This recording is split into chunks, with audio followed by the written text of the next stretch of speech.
Feel like you're missing purpose in your life? If so, Art Crowell has some advice. Moses' reminders to the Israelites can help you as well. And Steve Wainwright retired from his job to follow his giant dream, and it's building him into the Hall of Heroes. Coming up in episode 89 of Manly with Andy. Now joining the podcast, Art Crowell, who has written a book called Finding Our Golden Ball. Art, I love to start every conversation with the big question. What do you think is the biggest challenge men face today, and how do we overcome it? Really, for me, it's a two-part answer. The first part is communication.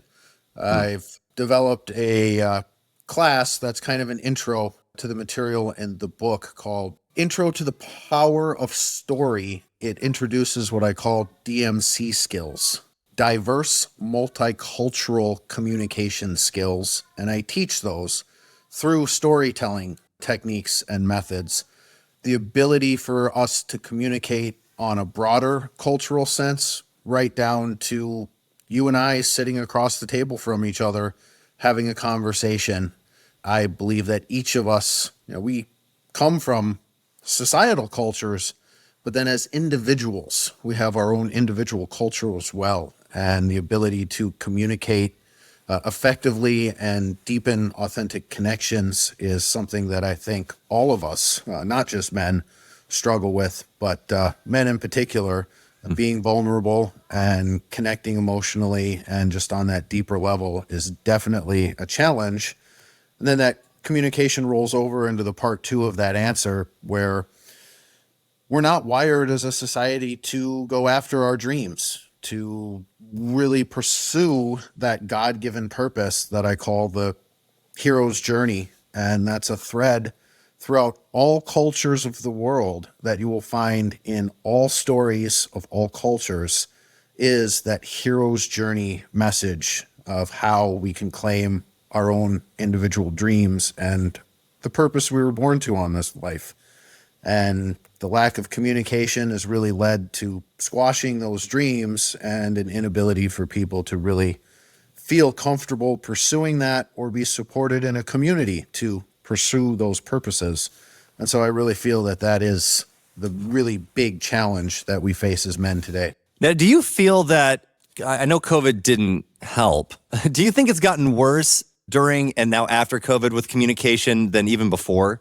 I do, actually. I hate blaming things on COVID, but I do have to say and agree on that one, that communication has become more and more troubled. And I do think at the end of the day, COVID contributed, but continuing societal pressures and issues just continue to compound our ability to truly communicate vulnerably and authentically on that diverse multicultural level.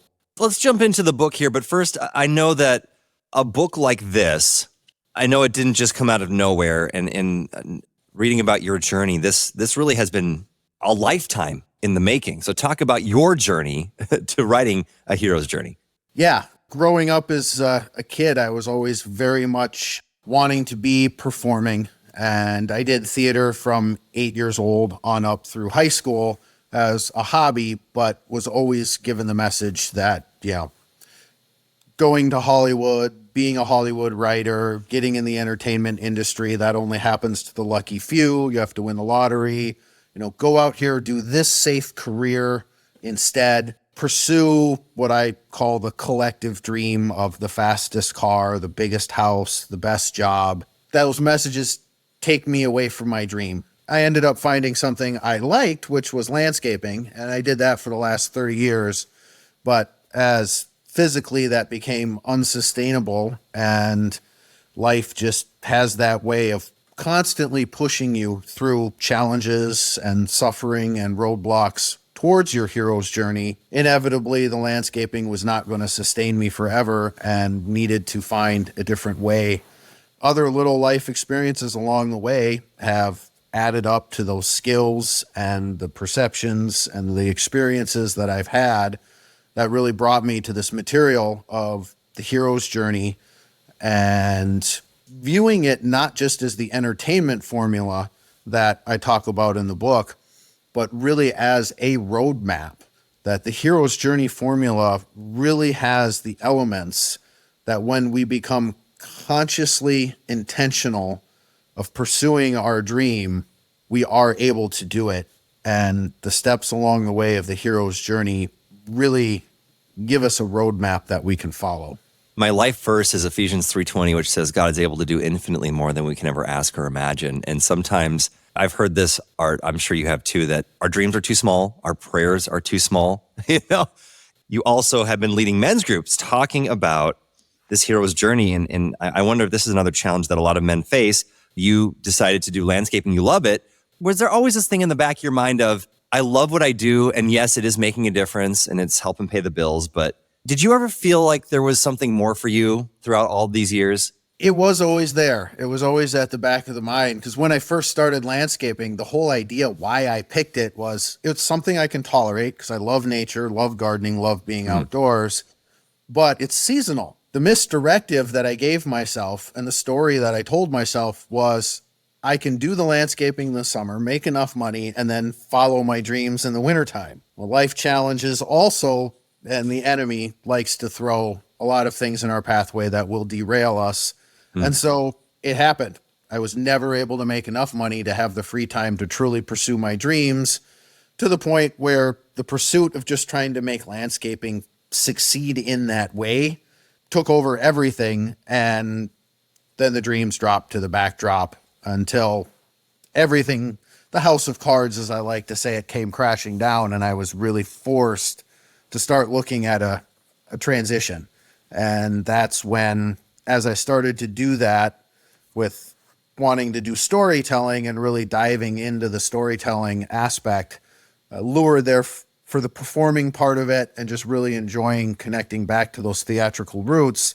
As I started doing the stories and really looking at that hero's journey formula that runs through all cultures, all the way back to Mesopotamian and Sumerian times with the first hero of Gilgamesh and that epic tale, all of those themes were the same. And it really got me thinking. And I've always been a writer at heart. And so I started writing the book and playtesting the material within my men's groups that I participate in. And as I watched the material really resonate with the guys that I was in group with, it was God leading me exactly where I needed to be. And I knew that this was material that I needed to get out there into the world. So let's jump into the material a little bit here. The book is called Finding Our Golden Ball, A Hero's Journey Roadmap. Let's just start with the beginning, chapter 1, hearing the call to get your dream back. So I know there's a lot of guys that might be listening, Art, that are like you and thinking, I'm doing what I have to do to provide for my family, to provide for myself, which is, as a man, there is that pressure, and that's good. It's good to do that. We're not saying don't do that, but how do we, while we're going through life, take the time to get back on this hero's journey, to get our dream back? That first step is really reconnecting with it. You know, a lot of us may have a sense of what it was or know what it is, or for a time there, if you caught me at the right time in life, I would have given up on it so much, I had fooled myself into I am pursuing my dream. And so there's exercises in that first chapter. It can be self-guided or in the groups when I lead it, leading some visualizations and some thought patterns that bring us back to when we were children, because we were born with this purpose, a God-given purpose with the talents and gifts to succeed along the way. And as kids, our play, what we played with as toys, our deep, passionate interest as children has a connection to that journey that we can always go back to find. And so through some key visualizations and bringing our mindset back then, when it would have been fresher in our mind, it really allows us to connect with that journey. And so that's really the purpose of chapter 1. So, okay, we find that journey. And it's interesting that you say that, because I interviewed Annie F. Downs, who does a podcast called That Sounds Fun, and she's all about fun. And she says the same thing, Art. She says, people don't know how to have fun anymore. And she says, go back to, on a summer day when you had nothing to do as a kid, what did you do? And rediscover that. So it's almost kind of the same thing. Like, we have to rediscover fun. We have to rediscover, because right now I'm thinking, Art, as you're saying that, I don't know. If you ask me, Andy, what's your dream right now? I don't know if I could give you an answer. like I'm drawing a blank right now. I have no idea. It is like that for a lot of people. And it's very, very easy. And I know for me, I like to speak in I statements as much as possible. I know I lost my way because I got so caught up in the misdirectives of what I call the fantasy illusion of the collective dream, where I have to chase what everybody else is chasing.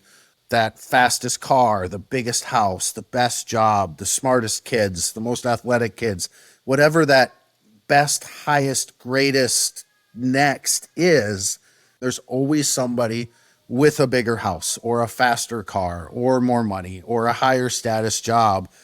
It's not an attainable dream. It's a chase for this ideal of perfection that I don't believe was wired into the universe. And so it's very easy to get caught up in that and lose one's way.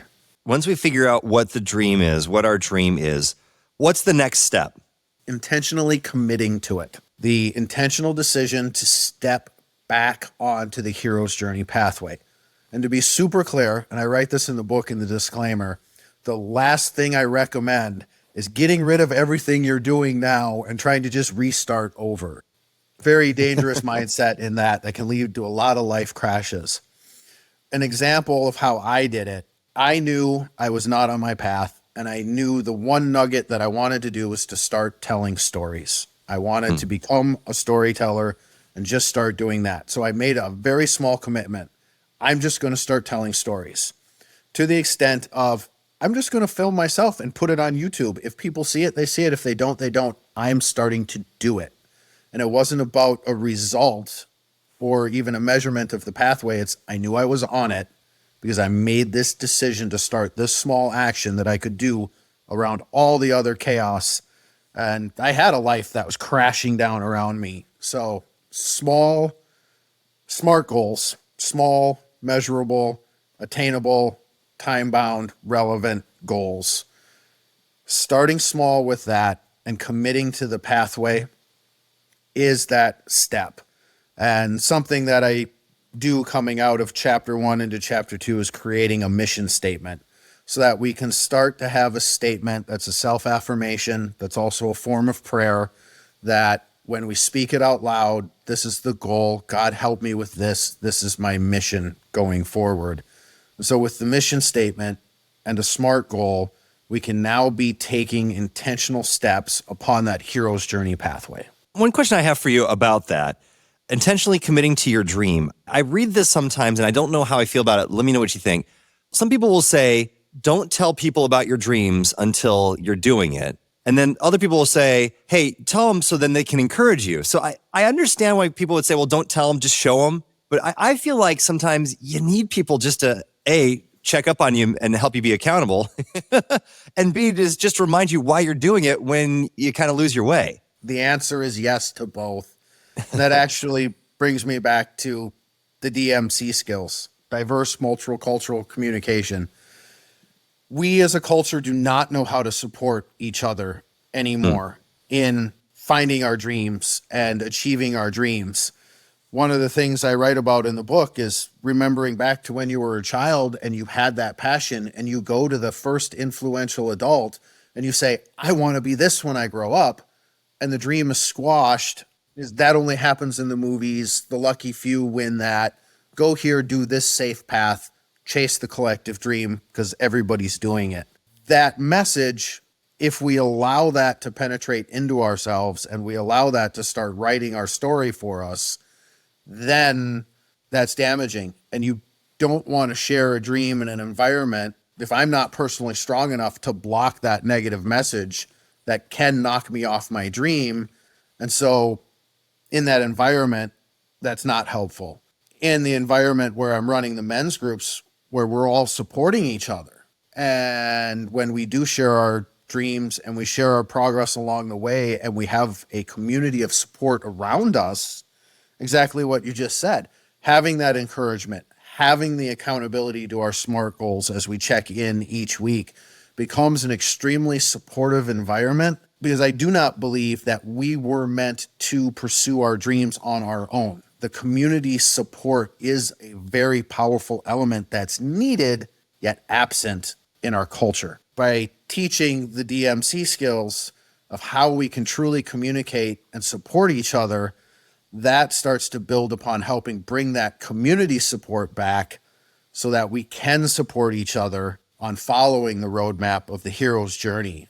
I can still think of the moment when I told somebody my dream as I was a kid, because I always wanted to be a meteorologist, like the TV weather guy. And it was 6th or 7th grade, and it was a family friend that they were watching me for a few days when my parents were out of town.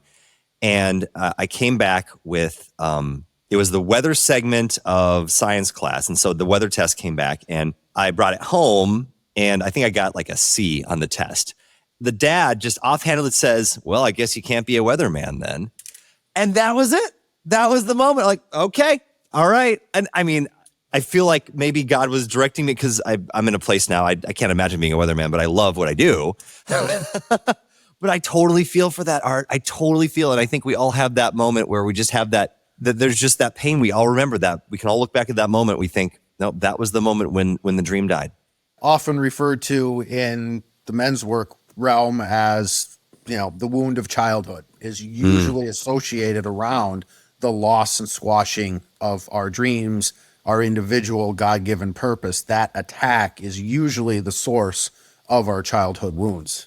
Is there a way that we can channel that and use it to push forward, though? I'm trying to think, especially as guys. I just think we can look at that and say, well, we can let that bring us down, or we can say, I'm going to prove that person wrong. Or maybe is that the bad motivation, just to try to prove that person wrong? For some, it's a very powerful motivation, and for others, it would fall flat. That segues right into chapter 3 with your question. And what's covered in chapter 3 is essentially the purpose of suffering and challenges. There's a great resistance that we have internally and externally. There is the enemy that is always trying to push us off our pathway, because, of course, the enemy does not want us doing God's purpose for us. So we will be attacked by that. That's a given. Also, we have our own internal resistance that's just built into this, whether it's stemming from fear because of those messages that were given to us from others, or any number of other insecurities. The internal resistance and those external forces want to push us off our path. I love this part of the design of God, because these challenges and this suffering isn't there to be avoided. There is actually a purpose in that. It transforms us. It forges us. It takes those gifts he gave us, those talents we had, he grows them, he evolves them. And so as we go through our challenges and our suffering, we become the person that we were meant to be. We gain more allies, more tools, more skills to succeed in the later chapters of our journey. And no matter how much that suffering or that resistance or the enemy knocks us off our path, the hero's journey is always right there, shadowing us. And at any point in time we choose to step back onto it, we will pick back up with it in whatever form we were meant to have at that moment, at that place in life. And as an example, myself, as a kid, I wanted to do theater, write scripts for Hollywood. But here I am on this podcast. I've written a book and I'm teaching this material. I could have stayed on my pathway, potentially succeeded at being into Hollywood, and then eventually I would see the formula in Hollywood versus seeing it in the written stories, and I would still end up at the age I am now writing a book on this material, on this podcast, because that was meant to be on my hero's journey now, picking up right where I was. And even though I spent 30 years as a landscaper, even some of those skills and tools I have from that is still layering in, strengthening the journey that I'm on now. And so it's a really beautiful thing to not be discouraged, and at any age know that if I step back onto my hero's journey, it is waiting for me and it is there. And everything I have been through has prepared me for when I intentionally decide to step back on it. Okay, so you go through the tough time, and then what is the next step on this hero's journey? Is that where we get the breakthrough? Because I think sometimes in that suffering, that's got to be the toughest step, because maybe we'll step back for a second, Art. How do we know if we're going the right direction if we just keep coming up against resistance after resistance after resistance? You know, where do we say, okay, maybe this is not the direction. Maybe I just need to divert over here, or I keep going straight here.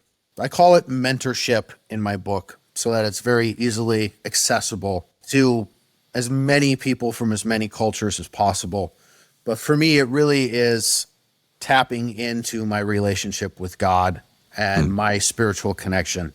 And for me, I found a very powerful connection. God speaks to me through nature, with nature, when I'm walking with him out in the wilderness, interacting with the animals I see and the plants, and just I can hear and feel the guidance.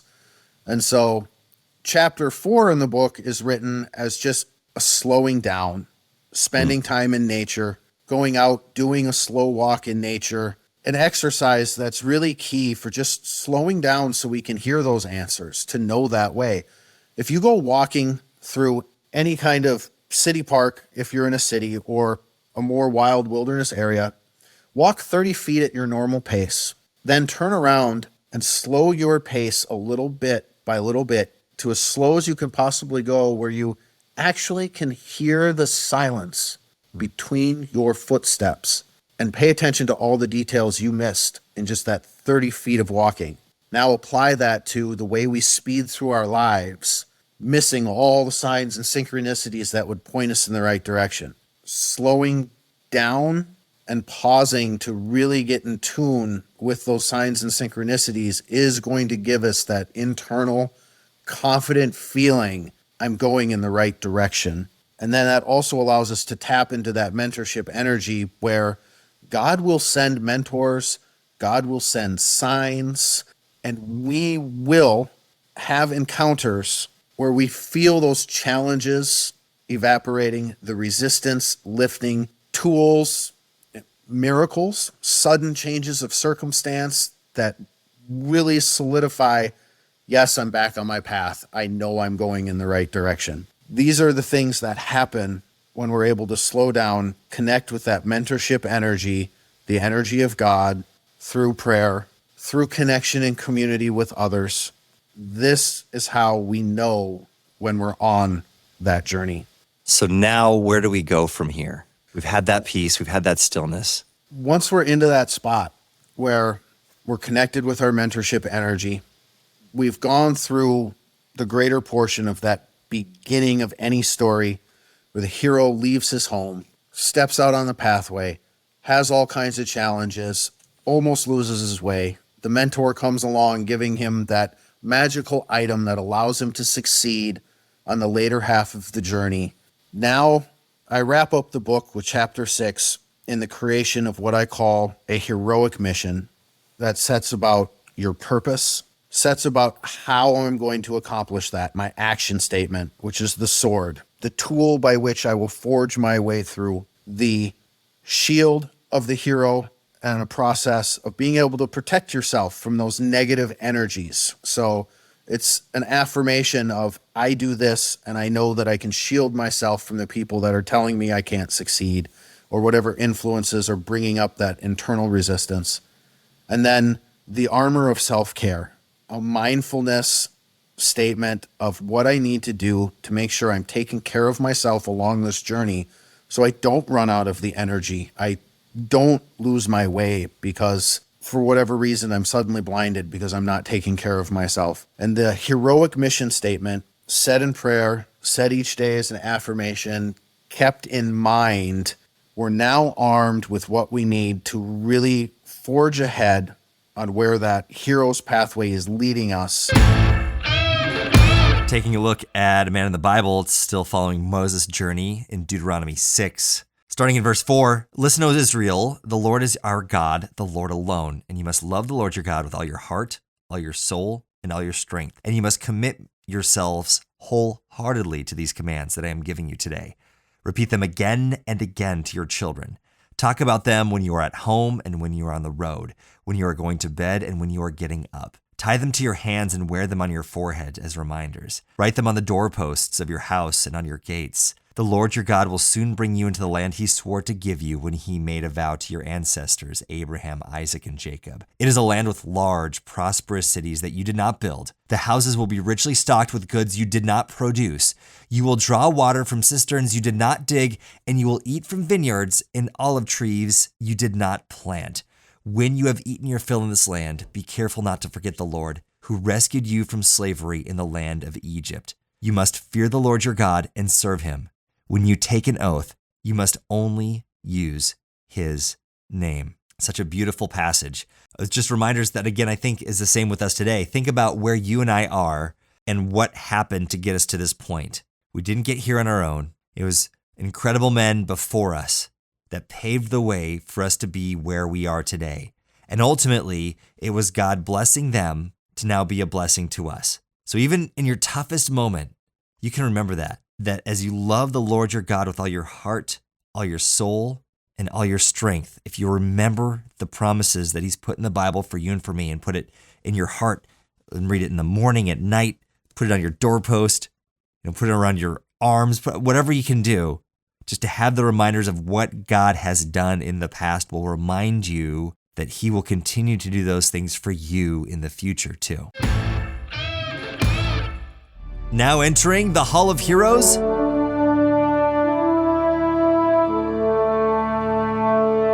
Steve Wainwright, who spent his entire career saving lives as an ambulance worker. But when time came to hang up his uniform, something was missing. A man who had always loved to create and tinker suddenly found himself adrift, without a project. The restlessness of retirement set in, and he felt, in his own words, a bit lost. Then, one rainy day, as the heavens poured and his usual outdoor activities were on hold, Steve found himself staring at something simple, his tape measure, an ordinary object by most accounts. But for Steve, it became a source of inspiration. With a spark of curiosity and a desire to stay busy, he wondered, what if I built this tape measure 10 times its size? And so began Steve's second act. In no time at all, the retired ambulance driver turned creative sculptor had fashioned a giant table-sized version of the tape measure. Fully retractable, of course. The thrill of creation reignited his passion, and soon his wife chimed in with a challenge of her own, lipstick, also 10 times its size. Steve rose to the occasion, and with that, a new hobby was born. But the story doesn't end there. In the months that followed, Steve built giant versions of pencils, padlocks, keys, and even a 3-pronged plug. His yard became a gallery of everyday items transformed into out-of-this-world sculptures.